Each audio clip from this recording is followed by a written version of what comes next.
ہم ایک مردہ اور بے غیرت قوم ہے، ہم میں کوئی شرم کوئی حیا کچھ بھی نہیں ہے۔ بسم اللہ الرحمن الرحیم۔ ہم زندہ قوم ہے، پائندہ قوم ہے، ہم سب کی ہے پہچان، ہم سب کا پاکستان، پاکستان اور پاکستان۔ ہم ایک مردہ قوم ہے، ہم ایک مردہ اور بے غیرت قوم ہے، ہم میں کوئی شرم کوئی حیا کچھ بھی نہیں ہے، ہماری کوئی عزت نہیں ہے۔ کیوں؟ کیونکہ ہمارے بھائیوں پر، ہماری بہنوں پر فلسطین اور غزہ کے اندر بمباری ہو رہی ہے کتنے مہینوں سے۔ ہمیں اس سے کوئی دلچسپی نہیں، ہمیں اس کے بارے میں کچھ پتہ نہیں کرنا، ہمیں ان کے لیے کچھ نہیں کرنا۔ ہم کیا کرتے ہیں؟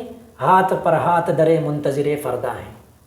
ہم انتظار میں ہیں کہ امام مہدی علیہ السلام آئے گا اور وہ مسلمانوں کو جو ہے نا وہ نجات دلائیں گے۔ ہم پھر کیا کریں؟ ہم پھر مرے ہوئے ہیں، مردہ ہیں؟ ہاں مردہ ہیں۔ اگر مردہ نہ ہوتے تو پھر ہاتھ پر ہاتھ درے ہوئے نہ بیٹھے ہوتے۔ اکثر لوگ کہتے کہ یار ہم کیا کر سکتے ہیں، ہم تو جا نہیں سکتے۔ اور بے غیرت کے بچے، تو KFC کا، تو میک ڈونلڈ کا، تو لیز کا، تو نیسلے کا، تو پیپسی اور کوکا کولا کو چھوڑ تو سکتا ہے نا۔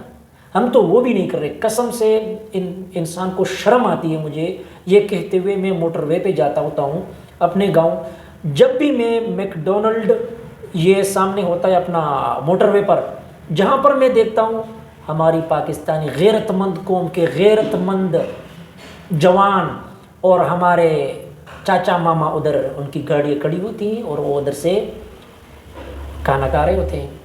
شرم، حیا، غیرت، عزت، یہ چیزیں کہیں پہ نظر ہی نہیں آتی۔ یہ ہماری اوقات ہے اور یہ ہم کرتے ہیں۔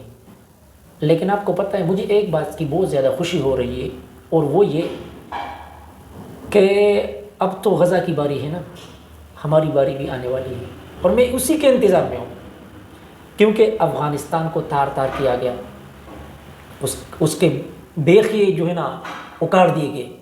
افغانستان پر کتنے سال تک بمباری ہوئی، عراق پر بمباری ہوئی، تہس نہس کر دیا گیا، لبنان، شام، غزہ، اور مطلب کتنی جگہوں سے اسلامی حکومتوں کو گرایا گیا، کتنی جگہوں پر ادھم مچایا گیا۔ بدقسمتی کی بات یہ ہے کہ ہمارے جو بے غیرت مسلمان حکمران ہیں ان کو بھی شرم نہیں آتی، ان کو بھی عقل نہیں۔ خصوصی طور پہ جو عرب کے ہیں وہ بھی لبنان پر اور یہ حزب اللہ کے ساتھ لڑ رہے تھے اور ان کا بیڑا غرق کر رہے تھے۔ یہ ہماری اوقات ہے، ہمیں پتہ نہیں ہمیں کیا کرنا ہے۔ آپ دیکھیں نا غیر مسلموں کی کتنی لیگز بنے ہوئے ہیں، ناٹو بنا ہوا ہے، اپنا یورپی یونین بنا ہوا ہے، اور G1 اور G2 اور پتہ نہیں کتنی کتنی تنظیمیں ان کی بنی ہوئی ہے، اور ہم آپس میں بھی ایک دوسرے کو مار رہے ہیں، آپس میں بھی ایک دوسرے کو ہم مار رہے ہیں اور خوش ہو رہے ہیں کہ ہم نے بڑا تیر مار لیا۔ میں تو جب ادھر دیکھتا ہوں نا گلی محلوں میں جو لوگ ایک دوسرے سے لڑتے ہیں یا کلاشنکوف نکال کر ایک دوسرے کو مارتے ہیں، میں کہتا ہوں بہت زیادہ اگر تیرا خون جوش کر رہا ہے، تیرے اندر بہت زیادہ غیرت ہے، حمیت ہے، تو چلے جاؤ فلسطین چلے جاؤ، غزہ چلے جاؤ، وہاں پہ یہ گولی کسی اسرائیلی کو مار دینا۔ نہیں، ہم ایک دوسرے پر زمینوں پر اور ان چیزوں پر ہماری لڑائی ہوتی ہے، ہم ان چیزوں میں پھنسے ہوئے۔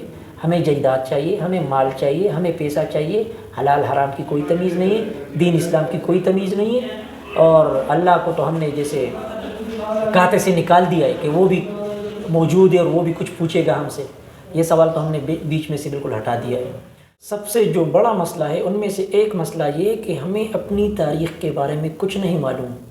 ہمیں نہ اسلامی تاریخ کا پتہ ہے، نہ ہمیں اپنی آزادی جو پاکستان اور انڈیا کی آزادی ہے نہ ہمیں اس کا پتہ ہے۔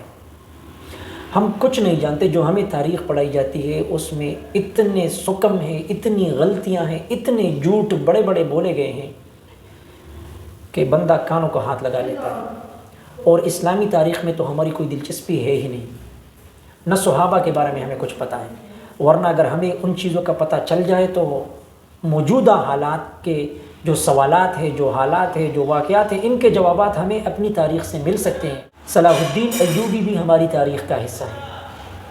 اس نے مسجد اقصیٰ کو آزاد کیا تھا یہودیوں سے۔ حضرت عمر فاروق رضی اللہ تعالیٰ عنہ نے بھی چڑھایا تھا۔ اور اس کے علاوہ بھی ہماری تاریخ بڑی پڑی ہے، داستانیں بڑی پڑی ہیں، لیکن مسئلہ یہ کہ ہمارے پاس ٹائم نہیں ہے کہ ہم اپنی تاریخ کو جا کر پڑھیں، اس کا مطالعہ کریں۔ کیوں؟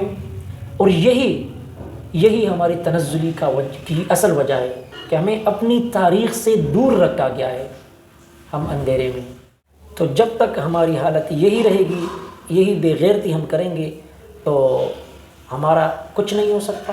ہمارا یہی ہوگا، بس جو اپنی باری ہماری آ رہی ہے نا، اس کے انتظار میں ہمیں رہنا چاہیے کہ جلد سے جلد ہماری باری آ جائے اور ہمیں بھی مارا جائے، پیٹا جائے، کوٹا جائے، صحیح ایسے کر کے ہمیں مارا جائے گا نا، تب مزہ آئے گا۔ کیونکہ ویسے تو ہم جاگنے والے نہیں ہیں، ہمیں نیند آ رہی ہے، ہم سو رہے ہیں۔ ہر بندہ اپنے مزے میں مگن ہے، مست ہے۔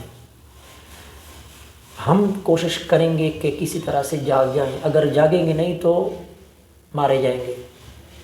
مرضی اپنی ہے، کھیل ابھی ہاتھ میں ہے، کچھ عرصے بعد یہ ہاتھ سے نکل جائے گا، پھر ہم بہت ہی جاگنے کی کوشش کریں گے، بہت ہی لاتیں ماریں گے، ہاتھ پیر ماریں گے، پھر کچھ نہیں ہوگا۔